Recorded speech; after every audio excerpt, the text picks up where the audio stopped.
Welcome to HomeSymphony, Olga Zado. It's a pleasure to have you here today as my guest for this artist conversation. Thank you very much. It's my pleasure to be here. Thank you. This season you are our young artist in residence. Yes. You performed Beethoven Fifth Piano Concerto in October. Now you're performing with us Chopin First Piano Concerto. Very exciting. You appeared within the chamber series with our musicians from the orchestra. You have also recital. So how is it for you being a young artist in residence? So as you mentioned, everything what is happening to me within the status for the season, it's a very special thing. First of all, it's the first time that I have a chance to build up very nice relationship with one orchestra in one season. So we really got to be friends and I feel very nice. And we started, well, the first performance was with Brahms' Second Piano Concerto. Well, yeah, 1 year ago. I mean, I was very lucky because I got to play 3 different concerti with a wonderful orchestra and within a very short period. So I feel my development includes also development of the orchestra, and this is very nice. That's wonderful. And also the chamber series is, yeah, we really got friends. It's like a family. So it's a great chance to have this very special relationship to an orchestra. And as a soloist, not so often you get this chance to happen. You mentioned the chamber series. You performed with our first solo cello, Boris Nedialkov, and our former concertmaster, Robert Kowalski, who is now the concertmaster in Lugano of the radio orchestra. And he's actually, for this project, he agreed to come back as extra support for me from both sides. As a tutor, but also as a concertmaster for this project. You had this trio concert. Yes. I know you had 4 days of preparation. And actually, that's how I met you. As a chamber musician by playing with Antonio Meneses. I remember this concert in Basel when I heard you playing, and I asked you then to step in so quick, and you did that with Brahms Second. Speaking of chamber music, how does it affect your solistic play? How does it affect also your playing recitals? What does chamber music actually, does it mean for you? I think it is very important for any musician as a development process. As a pianist, we're very lonely, because we mostly play alone, or we accompany, or it's a very lonely instrument. Because as a string player or a wind player, you always have an orchestra, you have a quartet, you have very different settings. And I was very lucky in my life to play a lot of chamber music, and I think it influences the solistic playing very much, and I think from a very important side. Because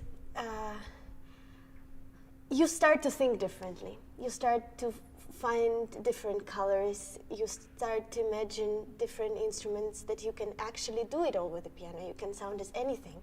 It's the instrument that is limitless. And so the chamber music, it makes you a better musician in any case. Okay. And that's what happens when you look at the score, when you have a partitur in front of you, or you have piano score. You already, if you take anything, you take Beethoven sonatas, you imagine that he would write it for a quartet, and it helps you so much.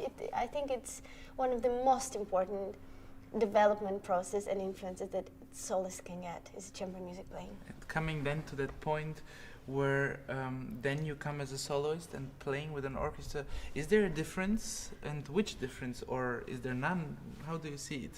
Yeah, it's a chamber music making in a bigger picture with a maestro standing in front, of course. But it's chamber music for me. It's also, it's in a bigger setting, and of course, you find it's the same. You find the common musical language. You compromise some things, of course, in order to get one special interpretation in this case, with this orchestra, with this soloist, with this conductor. And it's all chamber music. I try to make chamber music with a conductor, with the orchestra. If there are some solo instruments at the same time with me playing, it's always chamber music. It makes the full picture true. So speaking about our chamber music piece, Chopin First Piano Concerto, yes. How did your relationship to Chopin start, and what does Chopin mean, and what does maybe this special concerto here you asked me for to perform it with us? So what does it mean for you? Well, the relationship to Chopin started, I think I was very young. I don't remember anymore. And the first piece I played was probably one of the nocturnes. I still was a child. And I feel something very special with its relationship between me and Chopin, if I dare to say so.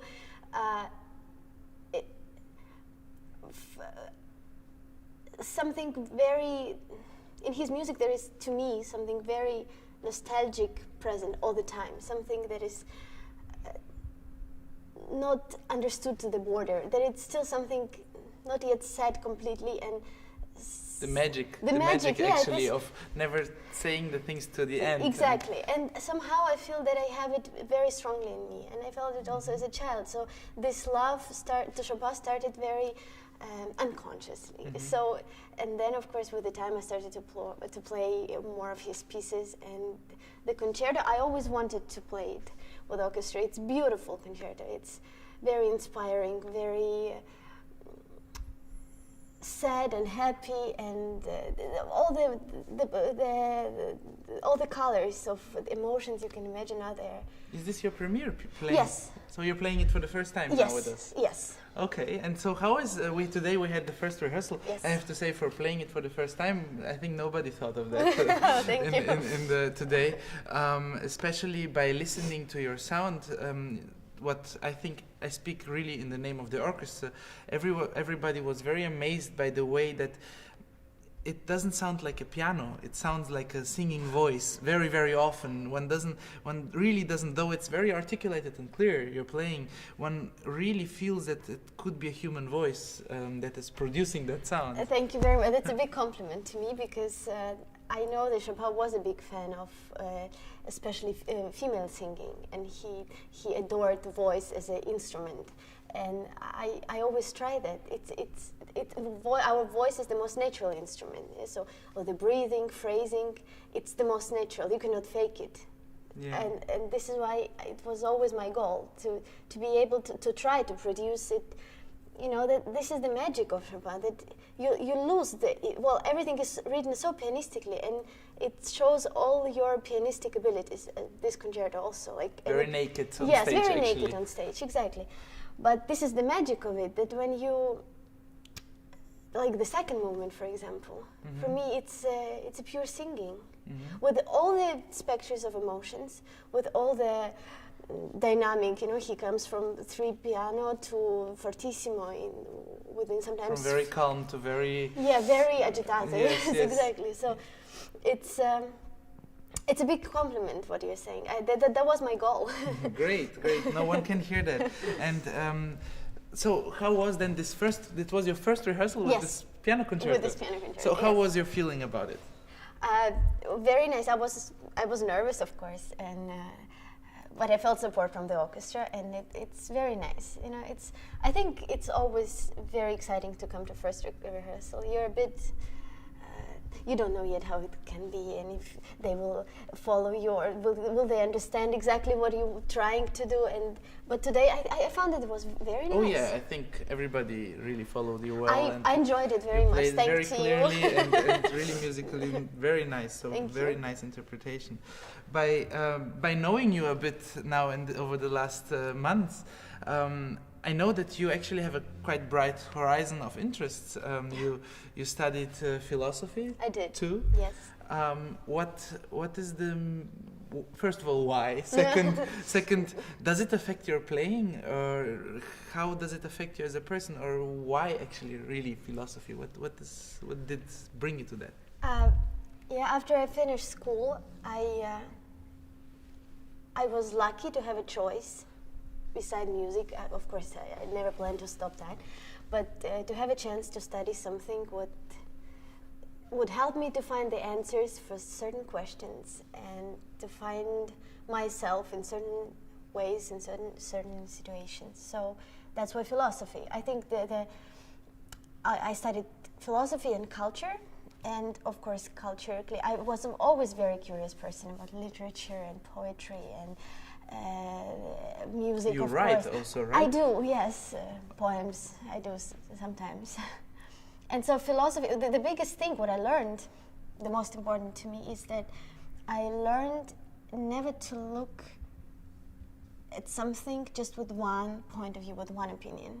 I learned to double question things, not to doubt them, but to double question them, and to look at them even if they're very much connected to you and they're inside of you and very intimate things, I try still now learning to place them that way that I can look at it as a foreign person. And that's what taught me philosophy. You think about things and not to get them aggressive, you know, not to get them too personal, not to get them too radical, too direct, yes or no. That's what it taught me the most. There is not just black and white. There is not yes and no. There are always different ways. Black and white is gray often, or a color better. Yes, exactly. Let's speak about there are colors so many better. colors. Yes, so that's what taught me philosophy. You can't have. There is no right opinion or wrong opinion. There is also in music. So you write Yeah, poems, and what do they speak about? Anything what bothers me at the moment. I think I write when I really have a need of to express something what is very important to me at the moment. So it can be friendship, love, disappointment, human beings in general, anything what I think it's a bit of a decades I have of my writings is always then I look at them and I get over some feeling, some emotion, something would happen in my life. It helps me to go on. It's some kind of a statement I make by writing. To me, I can explain it this way. Well, I never know when the inspiration comes. So. Which language? Ukrainian or Both, Russian? Both. Okay. I know now there are a lot of discussions about this Russian, Ukrainian. As a Ukrainian person, I speak both languages. I write both languages. I love both languages. You're from Odessa? I'm from Odessa. Yes. And very happy to be. Speaking now about this, at the moment, very difficult political situation in Ukraine, what would you wish your people? Whatever happens in the country, there is nothing more that has bigger value than a human life. And so I wish them all a lot of health and well-being. And luckily or unluckily, I'm not there, and my heart, my thoughts are with them. I support them. I wish them, health, inspiration. Never give up about something that one dreams about.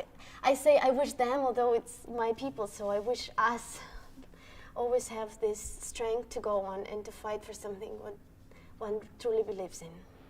Very, very wise words. Olga Zado, thank you so much for being here today with us, our guest. My pleasure, thank you. And I'm very much looking forward to our performance. So am I. Thank you.